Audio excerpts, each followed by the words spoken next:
დავიწყოთ მოკლედ. მიზანი ვიცით, ეს მიღწევა გვინდა, რომ ეს გადაიქნას ფართო ლეგიტიმურ მოძრაობად, ერთ-ერთ ვიწრო ჯგუფის პროექტად. და ამისთვის რამდენიმე ეტაპი გვაქვს გასავლელი, რაც პრინციპში განგვიხილავს, მაგრამ ესე ვადებით უფრო კონკრეტულად ჩაშლილი არ გვისაუბრია, ცოტა რომ გავამახვილოთ ყურადღება იმაზე, რამდენად ცოტა დრო გვაქვს და ეს ვადებიც იქიდან გამომდინარეობს, რომ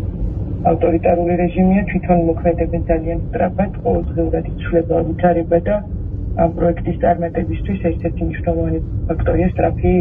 ალბათ ყველაზე მნიშვნელოვანი ფაქტორი იქნება სწრაფი მოქმედება და ამიტომაც პირველი ეტაპისთვის ავიღეთ თუ ვინმეს რამე ისეთი მიზეზი აქვს, ეგ უნდა იყოს განხილული.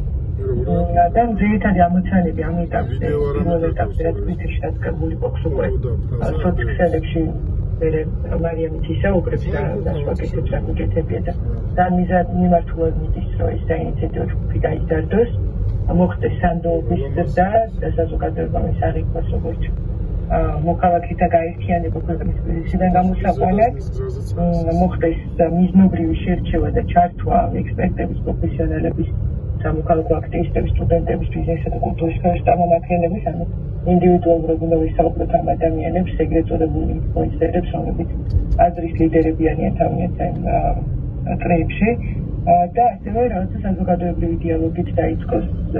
სხვადასხვა დისკუსიების წარმოშობის, ინტერვიუები, პოდკასტები და ასე შემდეგ, რაც ასევე დაწყებულია, მაგრამ უფრო ინტენსიური ხასიათი უნდა მიიღოს ამ ეტაპის განმავლობაში. ეს განხორციელების გზები, რომ